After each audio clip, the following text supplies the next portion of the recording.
ಆದ್ರೆ ಯಾರ ಕೈಯನ್ನು ತಪ್ಪಿಸಲು ಸಾಧ್ಯವಿಲ್ಲ. ನೋಡು ಮಹಾದೇವಿ, ಮಗನೆಂದ ಮಮಕಾರವನ್ನು ಸುಟ್ಟು ಹಾಕು ಇಲ್ಲಿನ ಮನದಲ್ಲಿ.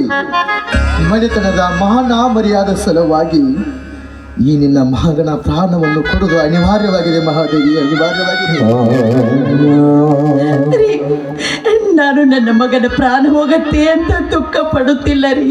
ಆದ್ರೆ ಜಗತ್ತಿನಲ್ಲಿರುವ ಯಾವ ತಾಯಿಯೂ ತಾನೆ ತಾನು ಬಿತ್ತಿರುವ ಕರುವಿನ ಕುಡಿಗೆ ಹಾಲಿನಲ್ಲಿ ವಿಷ ಹಾಕಿ ಸಾಗಿಸ್ತಾರೆ. ಅಂತ ತಾಯಿ ಏನಾದ್ರು ಈ ಜಗತ್ತಿನಲ್ಲಿ ಉಂಟೇನ್ರಿ? ಯಾಕಿಲ್ಲ ಮಹಾದೇವಿ? ದೈವ ಪರೀಕ್ಷೆಯಿಂದ ನಿಂತಾಗ ಭಕ್ತ ಸಿರಿಯಾಳನ ಹೆಂಡತಿ ಚಂದ್ರಮತಿ ತನ್ನ ಮಗನ ಪ್ರಾಣವನ್ನು ಬಲಿಕೊಡಲಿವೆ.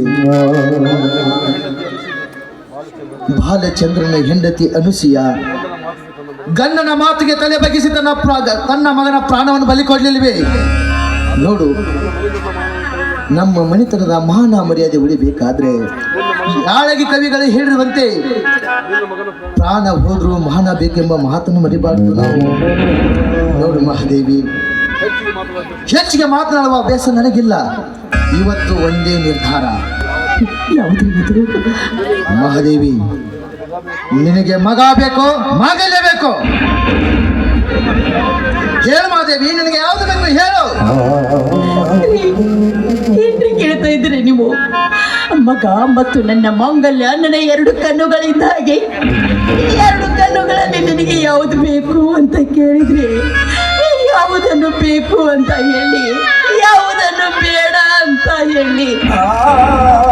ಅದೇ ಚೆನ್ನಾಗಿ ಹುಟ್ಟಿದ ನಾನು ಸತಿ ಧರ್ಮದಲ್ಲಿ ಹೇಳುವುದು ಒಂದೇ ಮಾತು ರೀ. ನನಗೆ ನನ್ನ ಮಗ ಹೋದ್ರು ಮಾಂಗಲ್ಯ ಬೇಕು ರೀ.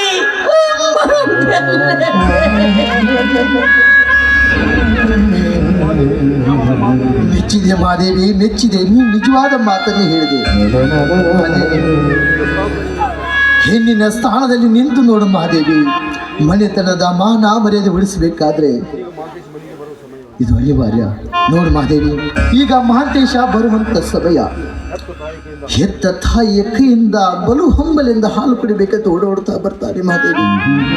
ಆದ್ರೆ ಅದು ಬರೀ ನಿನ್ನ ಕೈಯಿಂದ ಕೊಡುವ ಹಾಲು, ಅದು ಬರೀ ಹಾಲಾಗಿರಬಾರ್ದು, ಅದು ವಿಷದ ಹಾಲಾಗಿರೋದು ಮಹಾದೇವಿ. ವಿಷ ಹಾಕಿ ಕೊಂದ್ಬಿಡ ನಿನ್ನ ಹೆಚ್ಚ ಮಗನನ್ನು. ಮಹಾದೇವಿ, ಒಂದು ವೇಳೆ 10 ಮಣರೊಳಗಾಗಿ ನಿನ್ನ ಹೆತ್ತನ ಮಗನಿಗೆ ನೀನು ಕೊಲೆ ಮಾಡದೆ ಹೋದ್ರೆ ನಿನ್ನ ಕೊರಳಿಗೆ ಮಾಂಗಲ್ಯ ಕಟ್ಟಿದ ಗಂಡ ನಿನ್ನವನಲ್ಲ. ಒಂದು ವೇಳೆ ನಮ್ಮಿಬ್ಬರನ್ನು ಉಳಿಸಲು ಹೋಗಿ ನೀನೇನಾದ್ರೂ ಆತ್ಮಹತ್ಯೆ ಮಾಡಿಕೊಂಡ್ರೆ ನನ್ನಾಣೆ ಆಗಿದೆ. ನೋಡು ಮಹಾದೇವಿ, ಮತ್ತೆ ನಾನು ಮರಳಿ ಮನೆಗೆ ಬರುವುದರೊಳಗಾಗಿ ನಿನ್ನ ಮಗ ಮಹಾಂತೇಶ ಮನೆಯಲ್ಲಿ ಇರಬಾರ್ದು, ಅವನ ಹೆಣ ಇರಬೇಕು.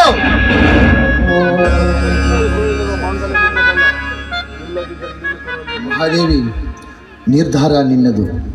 ಯಾವುದು ಕಳೆದುಕೊಳ್ತೀಯೋ, ಯಾವುದು ಉಳಿಸಿಕೊಳ್ತೀಯೋ. ಒಂದು ವೇಳೆ ನಿನ್ನ ಮಗ ಇದ್ರೆ ನಾ ನಿನ್ನವನಲ್ಲ.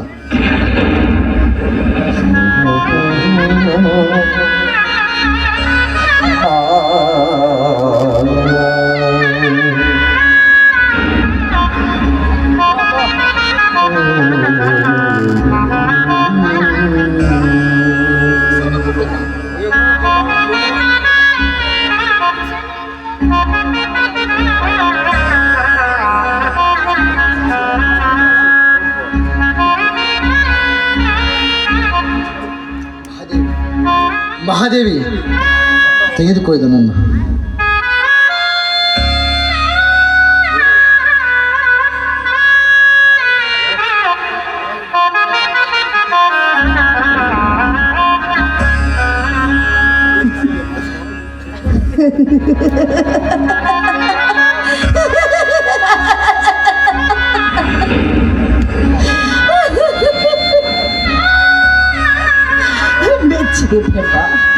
ಮೆಚ್ಚಿದೆ ನೀನು ಬರೆದಿರುವ ಈ ವಿಧಿ ಬರಹವನ್ನು.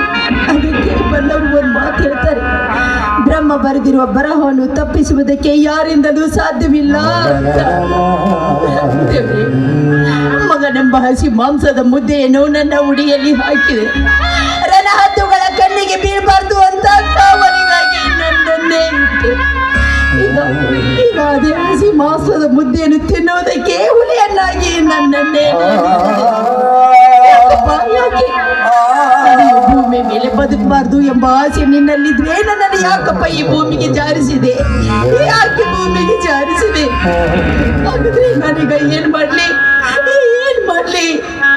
ಇಲ್ಲ, ನನ್ನನ್ನು ಕಟ್ಟಿಕೊಂಡವನು ಉಳಿಬೇಕು. ನನ್ನ ಮಗ ನನ್ನ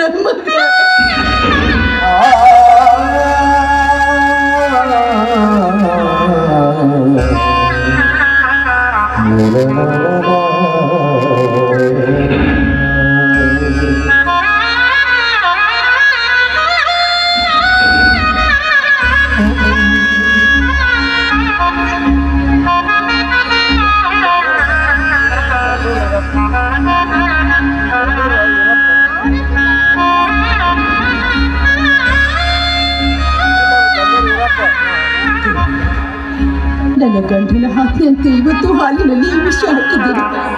ಭಗವಂತ, ಇಷ್ಟು ವರ್ಷಗಳವರೆಗೂ ನಾನು ಮಾಡಿರುವ ಪೂಜೆ ಪುನಸ್ಕಾರ ಏನಾದ್ರೂ ನಿನ್ನ ಮನಸ್ಸಿಗೆ ಬಂದಿದ್ರೆ ನಾನು ಹಾಕಿರುವ ಈ ವಿಷ ಅಮೃತವಾಗಬೇಕು, ನನ್ನ ಮಗ ಬದುಕಬೇಕು ಅಂದ್ರೆ ಮಾತ್ರ ನೀನಿದ್ದೀಯ ಅಂತ ನಂಬ್ತೀನಪ್ಪ.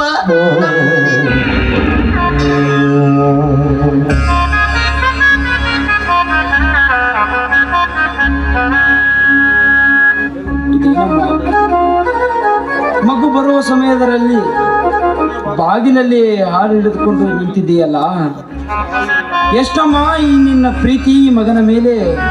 ಅಮ್ಮ, 7 ಜನ್ಮ ಅಂತ ಇದ್ರೂ ನಿನ್ನ ಮಗನಾಗೆ ಹುಟ್ಟಬೇಕಂತ ಆ ದೇವರಲ್ಲಿ ಬೇಡ್ಕೋತೀನಮ್ಮ. ಜಗತ್ತಿನಲ್ಲಿ ಎಂಥ ತಾಯಿಯಂದ್ರು ಪ್ರೀತಿ ಪ್ರೇಮ ಮಾಡುವ ತಾಯಿಯನ್ನು ನೀನು ಕಂಡಿರ್ಬೋದು. ಆದರೆ ಮಗನ ಮೇಲಿರುವ ಮಮಕಾರ ಹೆಚ್ಚಾಗಿ ಇಂಥ ಹಾಲು ಕುಡಿಸುವ ತಾಯಿಯನ್ನು ನೀನು ಎಲ್ಲಿಯೂ ಕಂಡಿಲ್ಲ ಕಣಪ್ಪ, ಎಲ್ಲಿಯೂ ಕಂಡಿಲ್ಲ. ಮಹೇಶ, ನನ್ನ ಹೊಟ್ಟೆಯಲ್ಲಿ ಹುಟ್ಟಿದ್ದು ನಿನ್ನ ಪುಣ್ಯನು ಅಥವಾ ನಿನ್ನಂಥ ಮಗನನ್ನು ಎತ್ತಿರೋದು ನನ್ನ ಪುಣ್ಯನು? ಆ ದೇವರಿಗೆ ಗೊತ್ತು ಕಣೋ, ಆ ದೇವರಿಗೆ ಗೊತ್ತು. ಯಾಕಮ್ಮ ನಿನ್ನ ಕಣ್ಣಲ್ಲಿ ಕಣ್ಣೀರು? ನನಗೆ ಹಾಲು ಕುಡಿಸುವ ಸಂತೋಷಕ್ಕಾಗಿ ಕಣ್ಣಲ್ಲಿ ನೀರು ಬಂತು ಅಷ್ಟೇ. ಹೌದೇ? ಸಂತೋಷಕ್ಕಾಗಿ ಯಾವ ಕಣ್ಣೀರು ಬರೋದಿಲ್ಲಮ್ಮ. ಇರ್ಲಿ ಮಗು, ಹಾಲು ಕುಡಿಯೋ. ಅಮ್ಮ, ಇವತ್ತು ನನ್ನ ಹುಟ್ಟಿದಬ್ಬ ನೀವು ಮರ್ತಿದ್ದೀರ ಅನಿಸ್ತಾ ಇದೆ. ಅಮ್ಮ, ನನ್ನ ಹುಟ್ಟುಹಬ್ಬದ ದಿವಸ ಹೆತ್ತ ತಾಯಿ ಮುಂದೆ ಯಾವ ಸುಳ್ಳು ಹೇಳಬಾರದೆಂದು ನಿರ್ಧಾರ ಮಾಡಿ ಬಂದಿರುವೆ.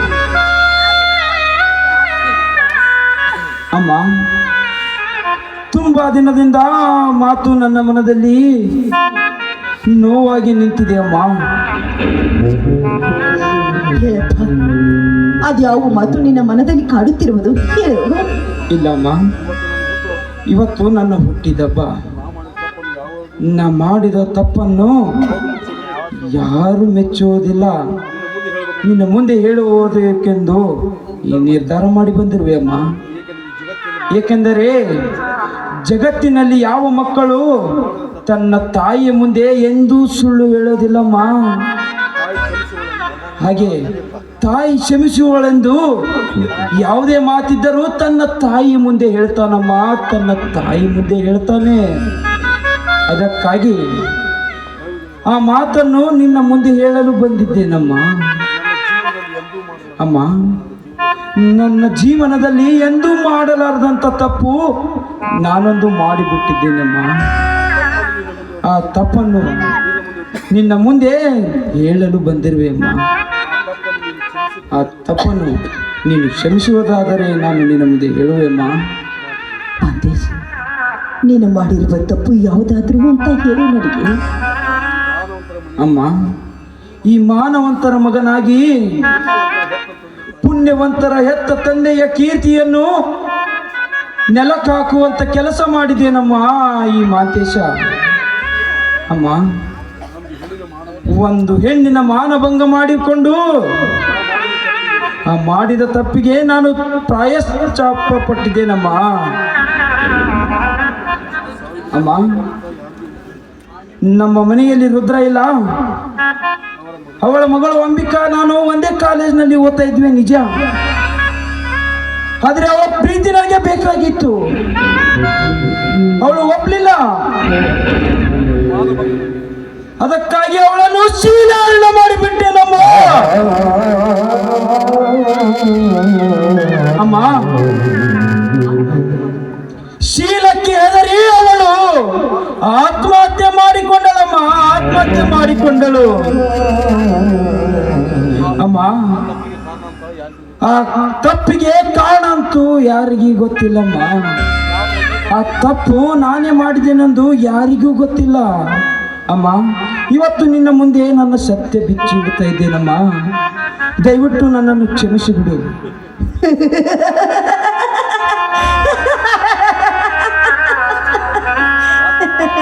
ಯಾಕಮ್ಮ ನಗ್ತಾ ಇದ್ದೀಯಾ? ಮಾತೇಶ, ಬೆಕ್ಕು ಕಣ್ಣು ಮುಚ್ಚಿಕೊಂಡು ಹಾಲು ಕುಡಿದ್ರೆ ಈ ಜಗತ್ತೇ ನೋಡಿಲ್ಲ ಅಂತ ತಿಳಿದಿತ್ತಂತಪ್ಪ.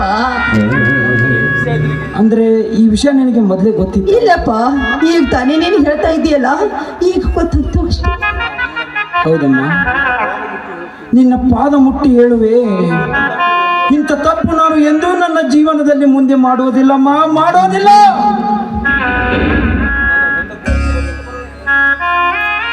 ಅಮ್ಮ, ಮುಂದೆ ನನಗೆ ಹೆಂಡತಿಯಾಗಿ ಬರುವಳನ್ನು ಬಿಟ್ಟು ಜಗತ್ತಿನಲ್ಲಿ ಇರುವ ಎಲ್ಲ ಹೆಣ್ಣು ಮಕ್ಕಳು ನನ್ನ ಸಹೋದರಿಯರಮ್ಮ, ನನ್ನ ಸಹೋದರಿಯರು ಅಮ್ಮ. ಇದು ಒಂದು ತಪ್ಪು, ನೀನು ನನಗೆ ಕ್ಷಮಿಸಿ ಬಿಡಮ್ಮ. ಅಮ್ಮ, ನಿನ್ನ ಬಾಯಿಯಿಂದ ಮಗನೇ ಮಾತೇಶ ಕ್ಷಮಿಸಿದನೆಂದು ಒಂದು ಪದ ಹೇಳಮ್ಮ. ಅಮ್ಮ, ಮುಂದೆ ಯಾವುದೇ ತಪ್ಪಾಗದಂತೆ ನೋಡಿಕೊಳ್ಳುತ್ತೇನೆ, ನನಗೆ ಆಶೀರ್ವಾದ ಮಾಡಮ್ಮ. ಏನು ಅಂತ ಆಶೀರ್ವಾದ ಮಾಡು, ಏನು ಅಂತ ಆಶೀರ್ವಾದ ಮಾಡಲಿ ನಾನು. ದೈವವೇ ದೂರ ಆದ್ಮೇಲೆ ಬಂದು ಕಾಪಾಡುವರು ಯಾರು ಅಂತ ಹೇಳ್ತಾರೆ. ಹೆತ್ತ ತಾಯಿಯಾಗಿ ನಾನು ದೇವರ ಸ್ಥಾನದಲ್ಲಿದ್ರೂ ಕೂಡ ಉಳಿದುಕೊಳ್ಳುವಂತ ಭಾಗ್ಯವನ್ನು ನೀನು ಪಡೆದುಕೊಂಡು ಬಂದಿಲ್ವೋ? ನೀನು ಪಡೆದುಕೊಂಡು ಬಂದಿಲ್ಲ. ನೋಡು ಮಾತೇಶ, ಮೊದಲು ಯಾವತ್ತಿದ್ರು ಮಕ್ಕಳಿಗಿಂತಲೂ ಹೆತ್ತವರು ದೊಡ್ಡವರು ಅಂದಮೇಲೆ ಮೊದಲು ಹೆತ್ತವರ ಆಸೆಯನ್ನು ಈಡೇರಿಸಬೇಕಾದದ್ದು ಮಕ್ಕಳ ಕರ್ತವ್ಯ ತಾನೆ. ಮೊದಲು ಹಾಲು ಕುಡಿಯೋ. ಅಮ್ಮ ಎಂದರು ನೀ ನನ್ನ ದೇವರು, ಅಮ್ಮಯ ಮಯ್ಯ ಬಾರೆ ಅಕ್ಕರೆ ಸಕ್ಕರೆ ತಾರೆ, ಮಕ್ಕಳ ಬಾರಿಗೆ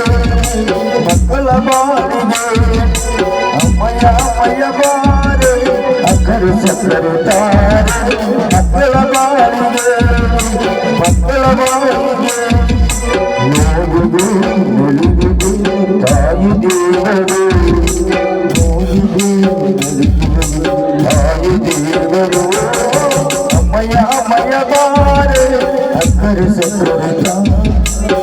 ಅಮ್ಮ, ಈಗ ನಾನು ಮುಂದೆ ಯಾವ ತಪ್ಪನ್ನು ಮಾಡುವುದಿಲ್ಲ. ಆಶೀರ್ವಾದ ಮಾಡಮ್ಮ, ಆಶೀರ್ವಾದ ಮಾಡು. ಏನು ಅಂತ ಆಶೀರ್ವಾದ ಮಾಡ್ಲು? ಏನು ಅಂತ ಆಶೀರ್ವಾದ ಮಾಡ್ಲಿ ನಾನು ನಿನಗೆ? ನನಗೆ ಆಶೀರ್ವಾದ ಮಾಡುವಂತ ಯೋಗ್ಯತೆ ನೀರಿನ ತಾಯಿ ಕಳೆದುಕೊಂಡು ಬಿಟ್ಟಿದ್ದಾಳು, ಕಳೆದುಕೊಂಡು ಬಿಟ್ಟಿದ್ದಾಳೆ. ಮಾತೇಶ, ನಾನು ನಿನ್ನ ಪಾಲಿಗೆ ತಾಯಿ ಆಗ್ಲಿಲ್ವೋ? ನಿನ್ನ ಪಾಲಿಗೆ ನಾನು ಯಮನಾಗಿ. ಅಮ್ಮ, ಏನು ಹೇಳ್ತಿರುವೆ ನೀನು? ನೀನು ಮಾಡಿರುವ ತಪ್ಪು ನಿನ್ನ ತಂದೆಯವರ ಕಣ್ಣಿಗೆ ಬಿದ್ದಿದೆ, ಅವರಿಂದ ನನಗೆ ಕಟ್ಟಾತೆ ಆಗಿದೆ. ಅಮ್ಮ, ಏನು ಹೇಳ್ತಿರುವೆ ನೀನು ನೀನು? ಬದುಕಬಾರ್ದು ಅಂತ.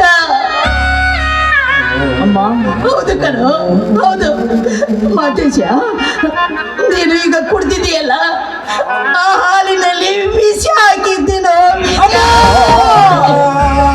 ಮಾತೇಶ, ಇವತ್ತು ಈ ನಿನ್ನ ಹೆತ್ತವಳ ಹಾಲು ವಿಷವಾಯಿತು, ವಿಷವಾಯಿತು. ಮೆಚ್ಚಿದೆ ಬ್ರಹ್ಮ, ಹೆತ್ತ ತಾಯಿಯಿಂದಲೇ ವಿಷವನ್ನು ಕೊಡಿಸುವ ಹಾಗೆ ಮಾಡಿದೆಯಲ್ಲ. ಮೆಚ್ಚಿದೆ ಬ್ರಹ್ಮ ನಿನ್ನ ವಿಧಿ ಲಿಖಿತಕ್ಕೆ. ಯಾವ ಮಗನಿಗೂ ತನ್ನ ತಾಯಿಯಿಂದ ಸಾವನ್ನು ಕೊಡಬೇಡಪ್ಪ ತಂದೆ. ಇಂಥ ತಪ್ಪನ್ನು ಮಾಡುವ ಬುದ್ಧಿ ಎಂದಿಗೂ ಕೊಡಬೇಡಪ್ಪ. ಅಮ್ಮ ಅಮ್ಮ, ನ್ಯಾಯಕ್ಕಾಗಿ ದುಡಿದಿರುವ ಈ ಮನೆಯ ಕೀರ್ತಿಯನ್ನು ನಾನು ಹಾಳು ಮಾಡಿಬಿಟ್ಟೆ ಅಮ್ಮ.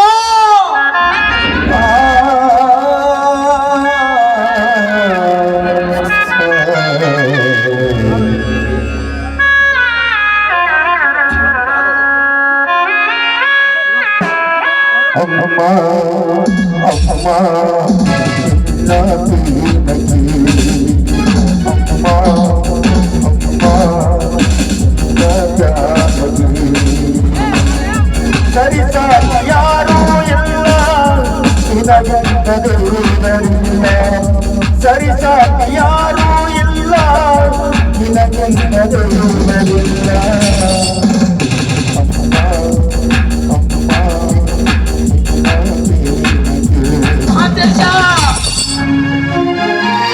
ಮಾದೇವಿ, ಇವತ್ತು ನನ್ನ ಮಗ ಮಹಂತೇಶ ಸತ್ತು ಹೋದ. ಮಾದೇವಿ, ನಮ್ಮನೆಯ ನಂದಾದಿ ಪಾರ್ವೈತ್. ಮಾದೇವಿ, ನಮ್ಮನೆಯ ಮಾದೇವಿ,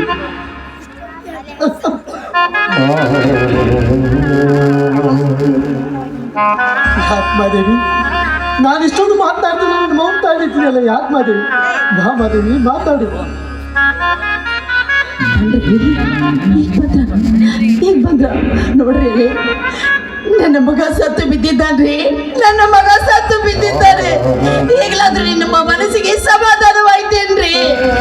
ಸಮಾಧಾನವಾಯ್ತೇನ್ರಿ? ಮಾದೇವಿ, ಕಾಯ್ಬೇಡ. ಯಾಕಂದ್ರೆ ಮಗ ಸತ್ತ ಸುದ್ದಿ ಊರ್ ಜನಕ್ಕೆ ಗೊತ್ತಾದ್ರೆ ಊರ್ ಜನ ಎಲ್ಲ ಸೇರ್ಕೊಂಡು ಬಿಡ್ತಾರೆ. ಮಾದೇವಿ, ನೀನ್ ಇಲ್ಲಿ ಇರು, ನಾನು ಅಂತ್ಯ ಸಂಸ್ಕಾರಕ್ಕೆಲ್ಲ ವ್ಯವಸ್ಥೆ ಮಾಡ್ಬರ್ತೀನಿ. ನಿಂತ್ಕೊಳ್ಳಿ. ಇವತ್ತು ಕೊನೆಯದಾಗಿ ಯಾಕೋ ಏನೋ ನಿಮ್ಮ ಪಾದಕ್ಕೆ ಹನಿ ಹಚ್ಚಿ ನಮಸ್ಕಾರ ಮಾಡಬೇಕು ಅಂತ ತುಂಬ ಆಸೆ ಆಗ್ತಾ ಇದೆ, ತುಂಬ ಆಸೆ ಆಗ್ತಾ ಇದೆ. ಪಾದ ಕೊಡಿ ಸ್ವಾಮಿ, ನಮಸ್ಕಾರ ಮಾಡಬೇಕು.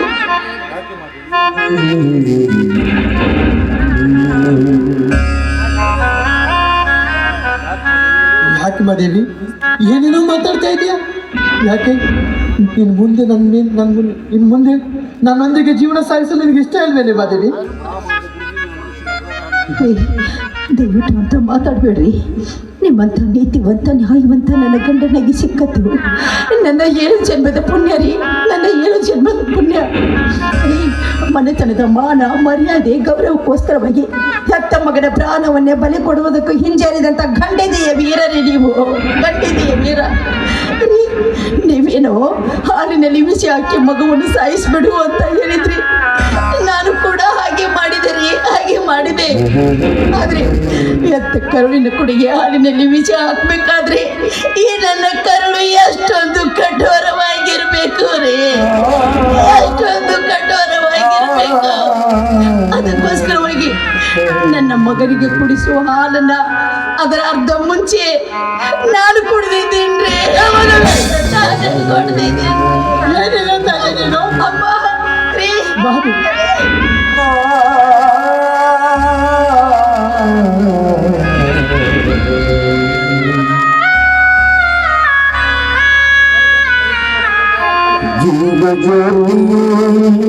ಜೀವ ಜ್ಯೋತಿಯೇ ನನ್ನ ಒಂಟಿಯಾಗಿ ಬಿಡು ಯಾವ ನೀತಿ. ಜೀವ ಜ್ಯೋತಿಯೇ ನನ್ನ ಒಂಟಿಯಾಗಿ ಬಿಡು ಯಾವ ನೀತಿ. ನನ್ನ ಒಂಟಿಯಾಗಿ ಬಿಡು ಯಾವ ನೀತಿ. ಜೀವ ಜ್ಯೋತಿಯೇ ನನ್ನ ಒಂಟಿಯಾಗಿ ಬಿಡು ಯಾವ ನೀತಿ. ನನ್ನ ಒಂಟಿಯಾಗಿ ಬಿಡು ಯಾವ ನೀತಿ.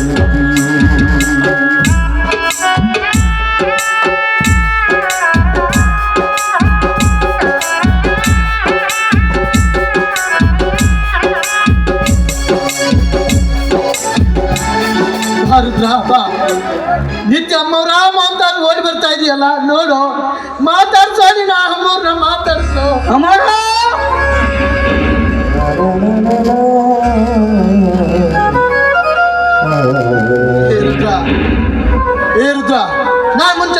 ತಾನೆ ತಪ್ಪು ಮಾಡಿದ ವ್ಯಕ್ತಿಗೆ ನಾನು ಶಿಕ್ಷೆ ಕೊಡ್ತೀನಿ ಅಂತ.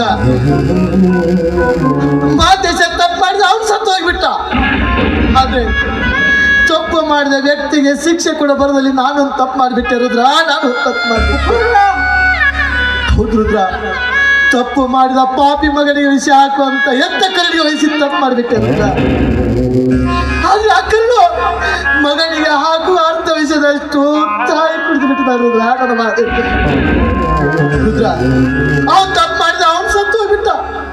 ಪಾಪ ಮಹಾದೇವಿ ಏನು ತಿಳಿಯದ ಮುಗ್ಧ ಪ್ರಾಣಿಕರು ಅವಳ ವಿಷಯ ಸೇರಿ ಸತ್ತು ಹೋಗ್ಬಿಟ್ಟು ಅವನು ಸತ್ತು ಅಂದ್ರೆ ಅವನು ತಪ್ಪು ಮಾಡಿದ ಅವನು ಸತ್ತ. ಶಿಕ್ಷೆ ಕೊಡುವ ಆತ್ರದಲ್ಲಿ ನಾನು ತಪ್ಪು ಅಂದ್ರೆ ನಾನಿವತ್ತು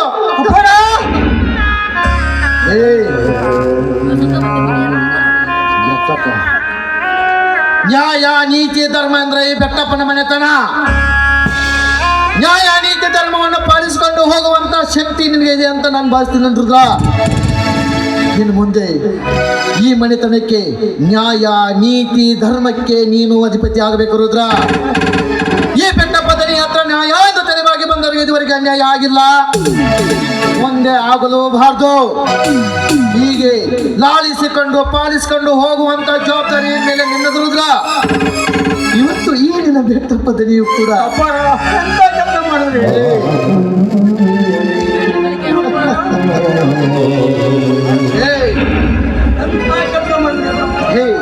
ಈ ಬೆಟ್ಟಪ್ಪ ಹೇಳ್ತಾನೆ ರುದ್ರ ಕೇಳ್ಬೇಕು. ಇದು ನನ್ ರುದ್ರ.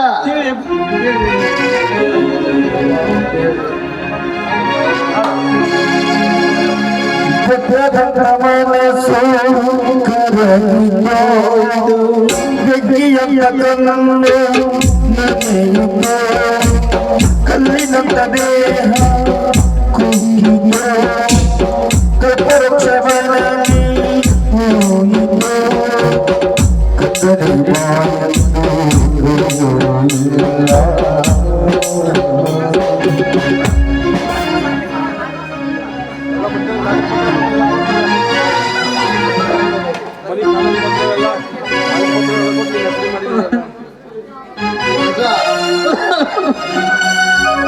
ಈ ಬೆಟ್ಟಪ್ಪ ದನಿ ಕೊಟ್ಟ ಶಿಕ್ಷೆ ಸರಿಯಾಗಿದೆ ತಾನೇ?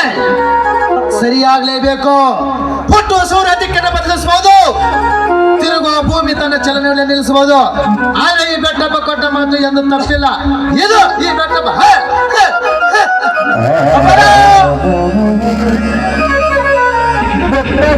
ಮನಸ್ಸು